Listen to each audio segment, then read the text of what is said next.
Welcome and greetings to everyone, especially to the young people who would either by design or chance see this video. This is the first day of what's universally considered the Holy Week, a week set apart in the calendar of the year to reflect on the suffering of Jesus Christ for the sake of humanity at large. In our times, it's more and more difficult for people to believe that someone can suffer for the sake of somebody else. In fact, we find it difficult even to believe that one can suffer for one's own mistakes, crimes, or sins. If possible, one would dodge it and palm it off to somebody else. So, from such a context, it seems absolutely insane and foolish to take on the consequences of what others do and what others have done upon oneself. So, the sinless one, the one without guilt, suffering for the sins of the world, is an absurd idea from the perspective of the pragmatism of the world. But then, on this particular day and throughout this week, indeed throughout the whole year and all the days of our life, we must realize one very basic fact. And this fact is not exclusively religious. It is a fact of life, and that is the world has progressed because of the foolish people of the world. Let me give you only one aspect of this. It has 1,000 faces, but suffices to provide just one illustration to give you a taste of what I mean. Think of the fact that the people who devoted their entire life, and many of them perished in the process, to developing the scientific knowledge of the world.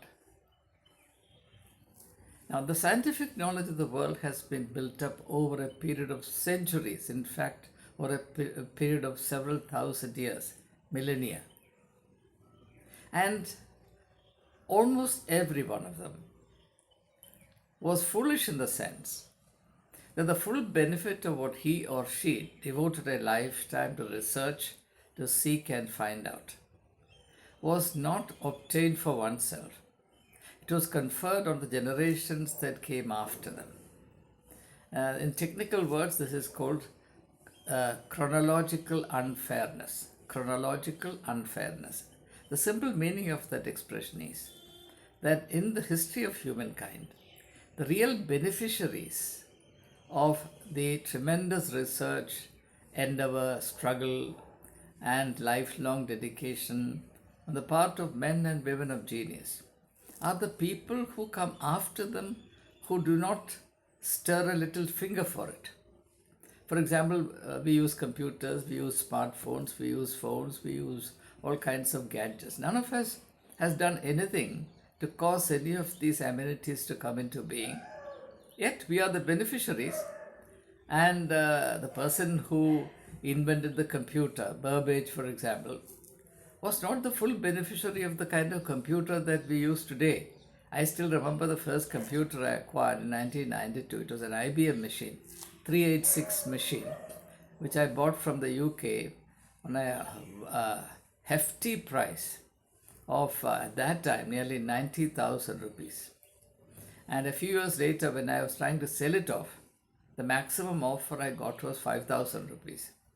And that is to say, computer technology and software have progressed so rapidly so that what was the top of the line, say 5 years ago, ceases to be of any value in 5 years' time. So the people who have been pioneers were not the profiteers. In fact, in the history of humankind, pioneers have never been profiteers, and profiteers can never be pioneers. So, there is this chronological unfairness.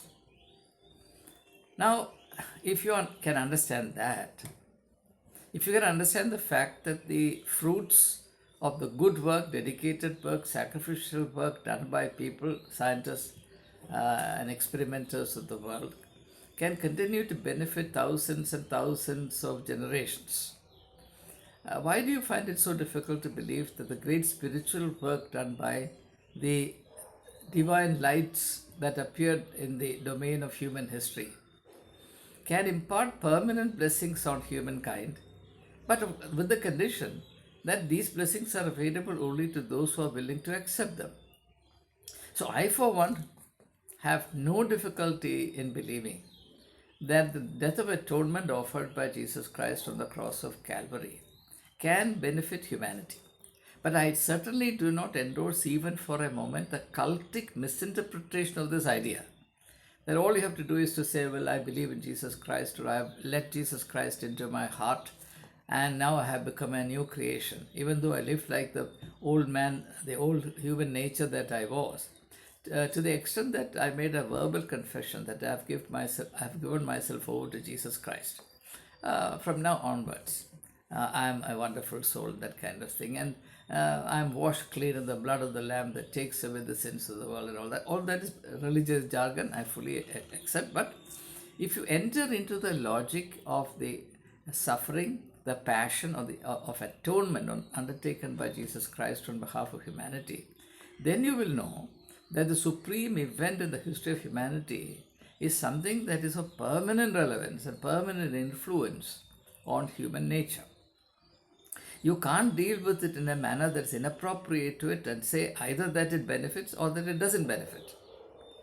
For example, if you have a car and you have the ignition key in your hand, and you go to the back of the car and tickle the boot space, the cover of the boot space with the ignition key, and say, oh well, this car doesn't start and therefore this car is useless. Now the ignition key must be inserted where it has to be inserted. There is a way of starting the car. And if you don't bother to start the car in the manner that it needs to be started, according to the logic that is built into the very manufacturer of the car, then of course, you can go on saying this car is useless. It doesn't help you, it doesn't help the car, it doesn't help anyone else. So this is a sheer, absurd, senseless prejudice. So you can be prejudiced against the spiritual logic of the representative suffering of Jesus Christ. By representative, I mean representative of humanity in general.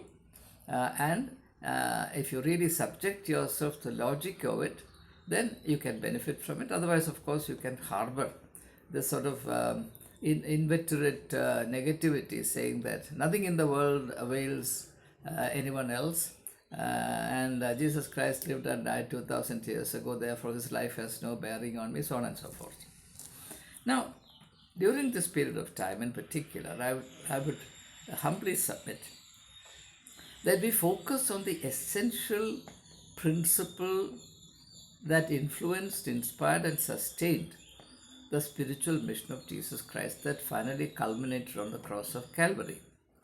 What is that spiritual principle?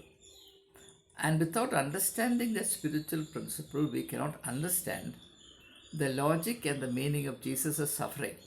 And the meaning of Jesus' suffering is not understood and internalized, then surely his death of atonement on the cross avails us not. I have no doubt about it. Now here is a simple interpretation, a simple explanation, if you like, of the logic and the meaning of Jesus' suffering. To me, and this is based on the teachings of Jesus Christ, and is based on the contents particularly of the New Testament, though much of the Old Testament will also bear this out, but I am focused more on the New Testament. To me, the quintessence of the spirituality unveiled in the New Testament is a shift in foundation. And what is that shift in foundation? Shift in foundation means shifting from the given foundation to another foundation which is very different to the foundation on which I am standing or existing now. The Bible puts it very clearly from the very beginning of the biblical account of human existence on earth that human beings, because of their rebellious nature towards God, have brought upon themselves the curse of negativity. To me, the universal epidemic of human beings, the epidemic of Homo sapiens, is the epidemic of negativity. We do not realize the extent to which, the degree to which we are negative. And primarily we are negative to ourselves. Very few people in this world, if say 7.5 or 7.8 billion people are living on planet Earth, I don't think 0.001 billion people on planet Earth can claim that they are positive to themselves. So somehow we are bruised and burdened with this load of negativity. It is not that we don't have potentialities, possibilities. It's not that we don't have opportunities. It is not that we don't have anything going for ourselves. It is that we are negative to everything and anything. So much so, we are not able to make use of, to use the biblical language, the metaphor that Jesus used in the parable, we are not able to put to full use the talents God has entrusted to us. And if you don't exercise those talents don't grow. And if they don't grow, then they shrivel. And the shriveling of the talents that have been entrusted to you is also the shriveling of your own personality. And as a result, you feel yourself a victim. Victimhood, in the vast majority of cases, is entirely self-inflicted, though it is possible in a convincing manner to blame this unfortunate predicament on everything else. I am personally convinced, having seen the worst aspects of human life, that victimhood is mostly self-inflicted. So, the first thing we have to realize when we enter into the realm of spiritual understanding is that humanity as a whole is inflicted or afflicted by a universal epidemic, and that epidemic is the epidemic of negativity.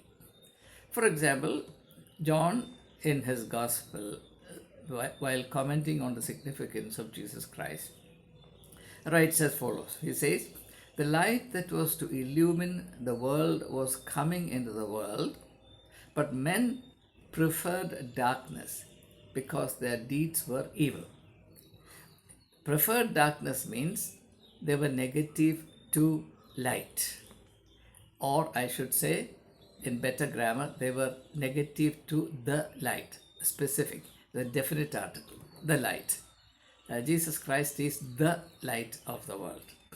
A definite article is used in order to indicate particularity, its uniqueness, and the fact that it is not matched by anything else. It is indispensable, it cannot be substituted with anything else. So, there is in us this logic of negativity towards the light. And light is of two kinds, light all around us and light within us. In fact, negativity to the light within us is far more tragic, far more dangerous, far more crippling than negativity to the light without or all around us. And it is this state that Jesus Christ refers to in his teaching as found in the 5th chapter of Matthew's Gospel, verses 14, 15, and 16, a passage to which I have made several references in the past, where Jesus says, "You are the light of the world. No one lights a candle and puts it under a bushel, but upon the candlestand, that it may give light to all in the house." But unfortunately, the personality or the quality of the person of many people in this world is like that of a candle that is lit but at the same time kept under a bushel, as a result of which it yields no light, and therefore their having light within them or not having light within them is the same for the people around them. So, in other words, Jesus, in his own poetic and genial fashion, is referring to this epidemic of negativity, the phrase that I've used in a modern sense, or the modern phrase for the same reality, that we are all negative to the light within us. And because we are negative to the light within us, we are also negative to the light without us. And this has got several manifestations. I will only illustrate two such in order to attain some clarity on this.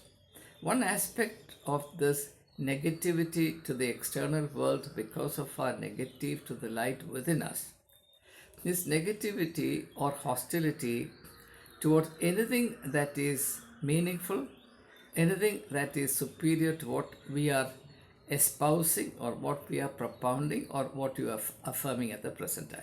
And this was a problem with the Pharisees and the Sadducees. They just couldn't stand the thought that in Jesus Christ was embodied the spiritual light of unmatched brilliance, in comparison to which they looked absolutely lusterless and worthless. Therefore, as we all know from the gospel accounts, they undertook a systematic and organized, orchestrated bid to put out that light as effectively and as soon as they could. And we all know that they finally succeeded. And during this week, the called Holy Week, the uh, penultimate high point of which is the Good Friday.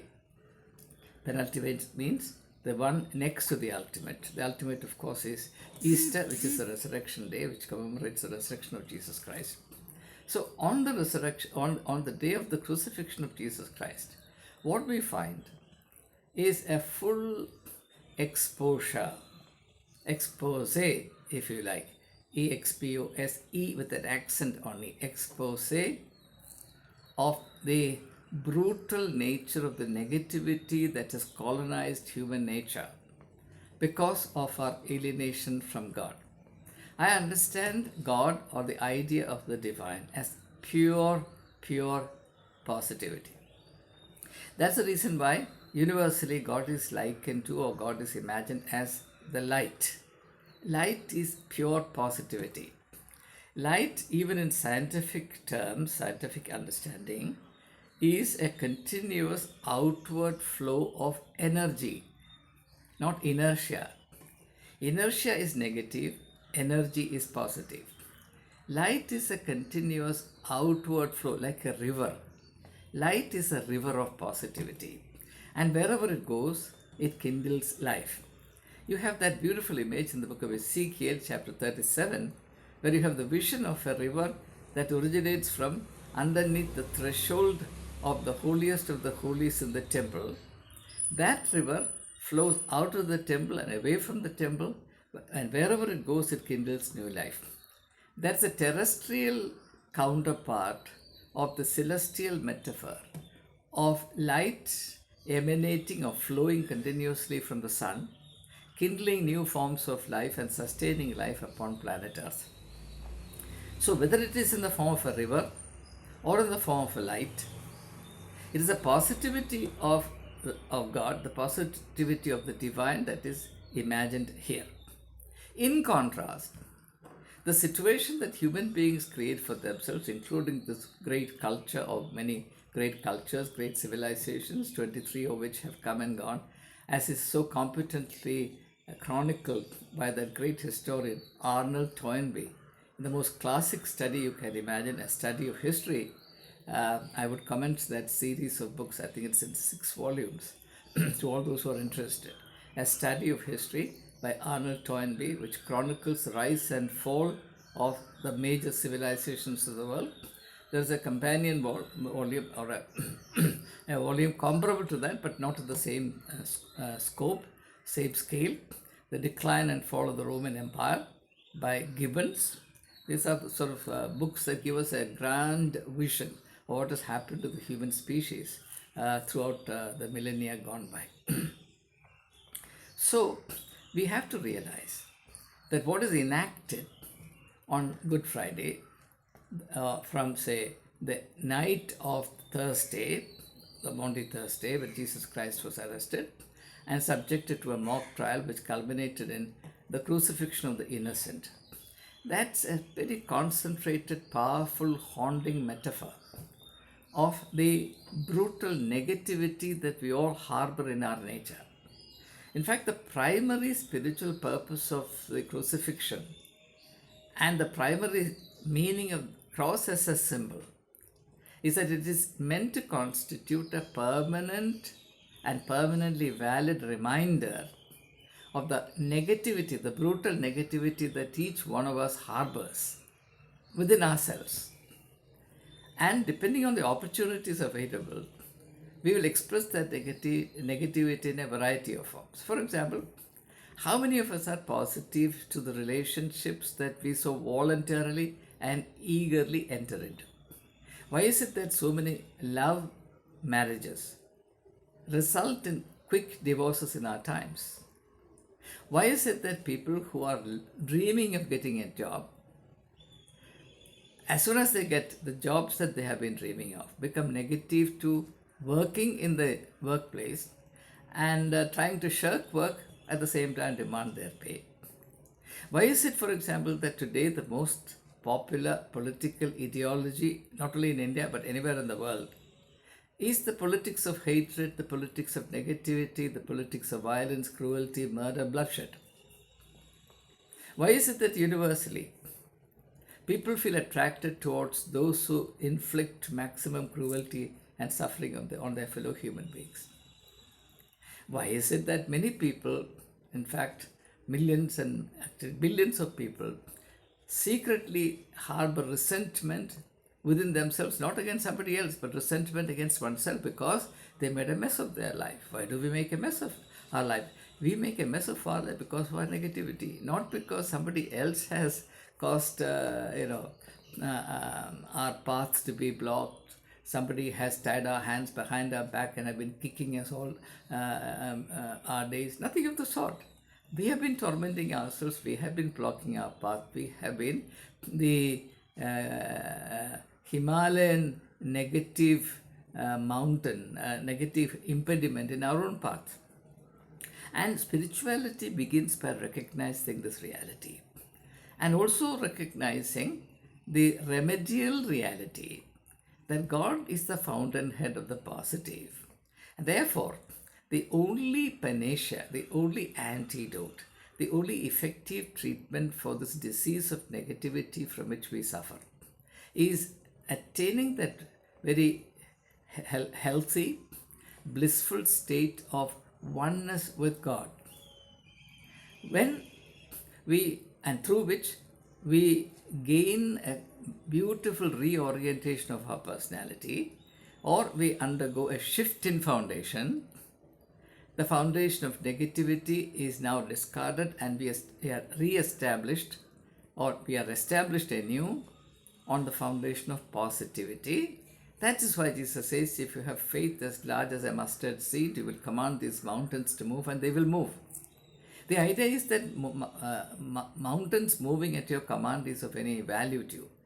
It is that when you shift your foundation from the foundation of negativity and acquire this new personality which is now founded on the positivity, which is the divine element, which is the divine light, then the scope of your personality, the extent of your influence or your capacity,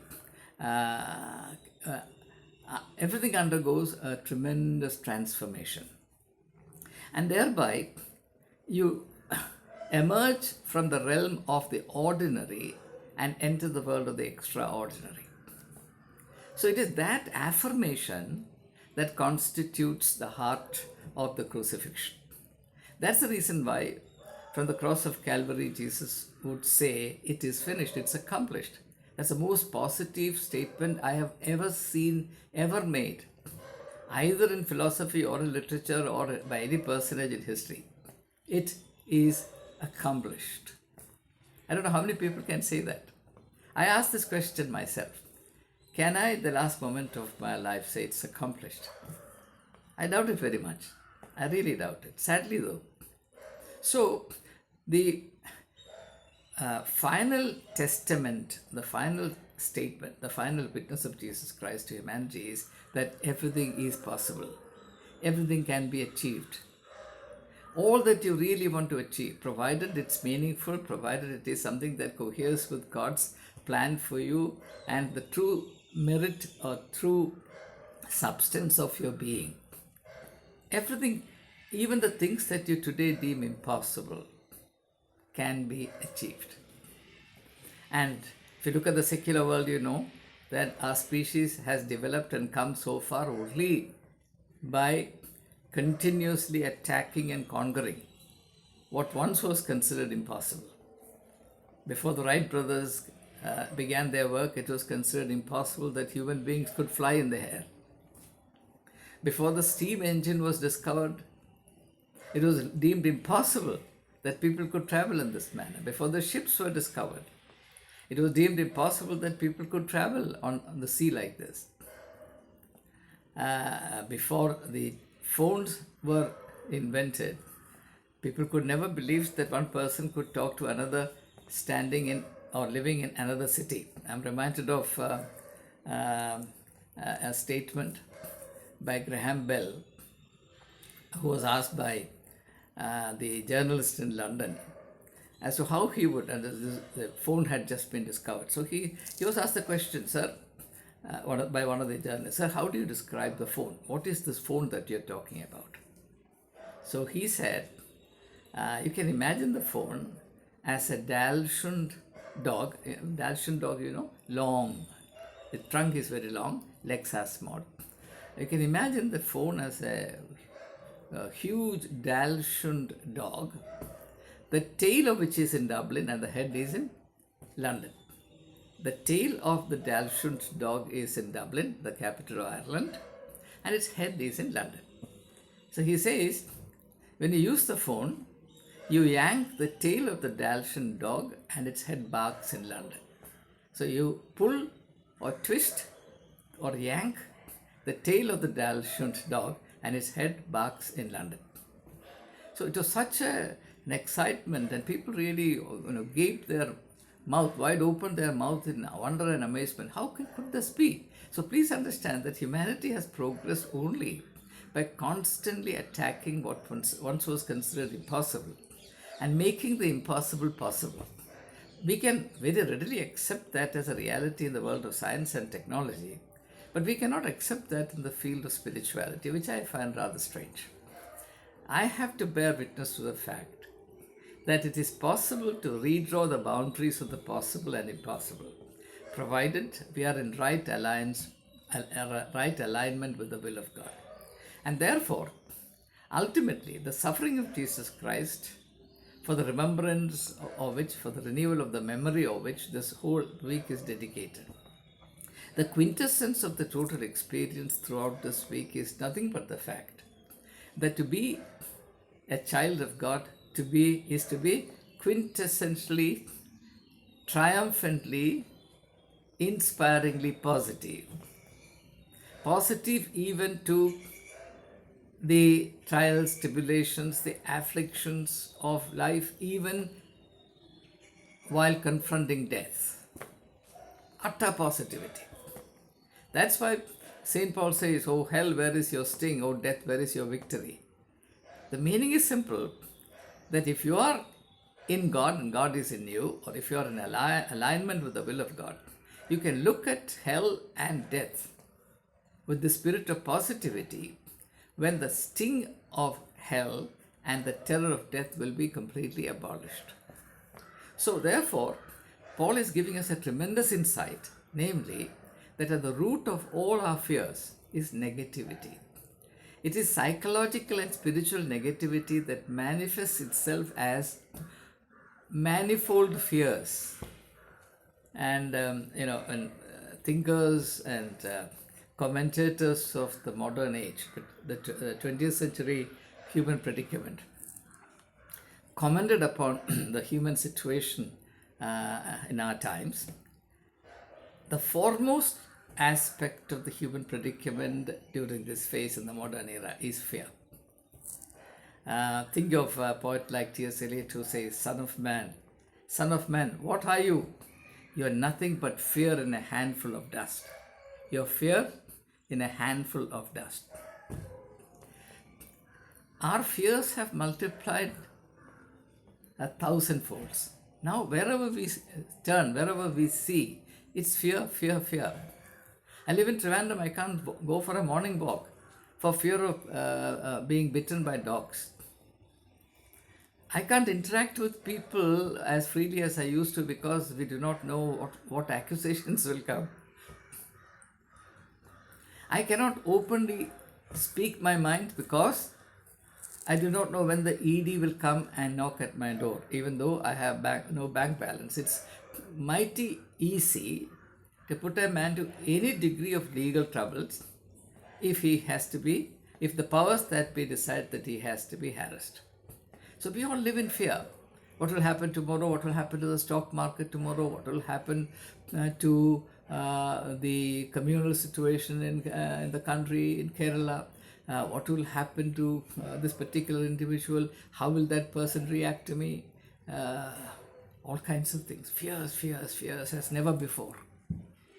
Please understand that this is the inheritance of humankind when they are alienated from God. That is why Jesus repeatedly says, fear not, fear not, fear not. Biblical scholars say that in the Bible, if you make a count from start to finish, you will find the word fear not, the words fear not, two words, fear not, repeated 365 times. I have not made this count myself. I've read it in a book.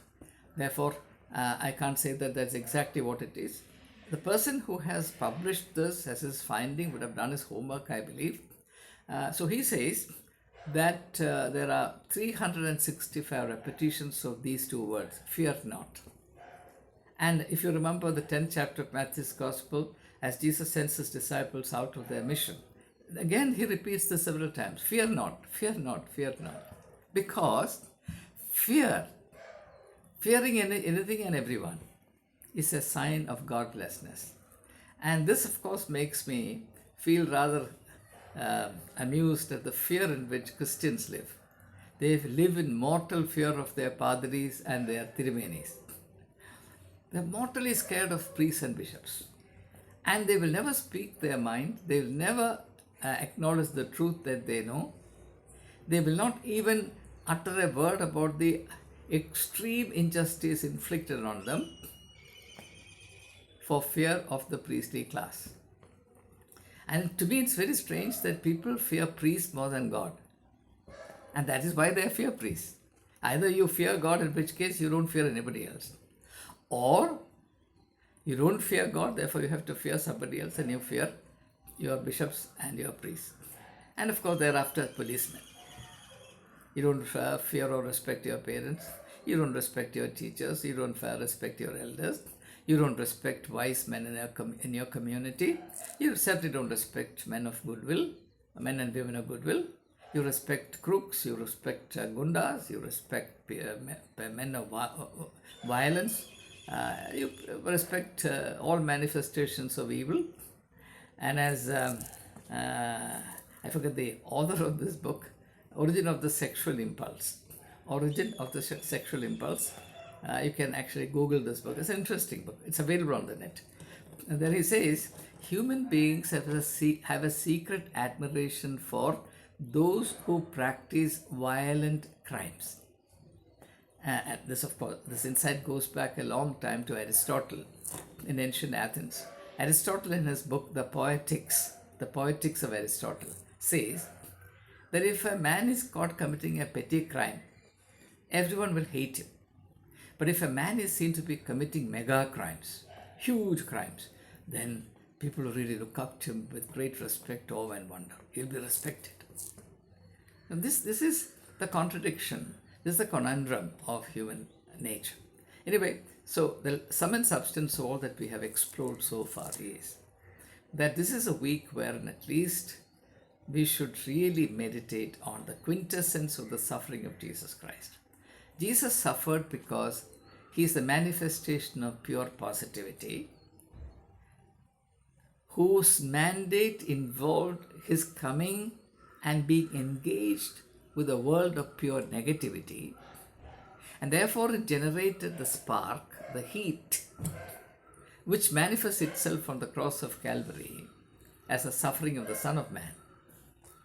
And because that suffering is divine, because that suffering is so redemptive, his death cannot be the end of the story.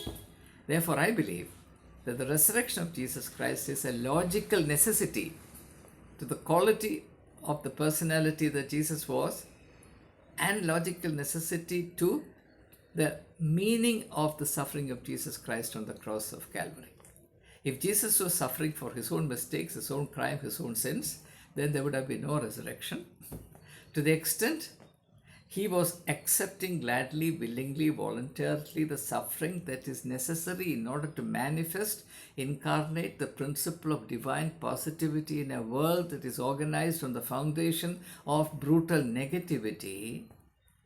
His death on the cross certainly has the potential of atonement, but whether or not that atonement should become real in our life is a matter of individual choice. There is no automatic atonement.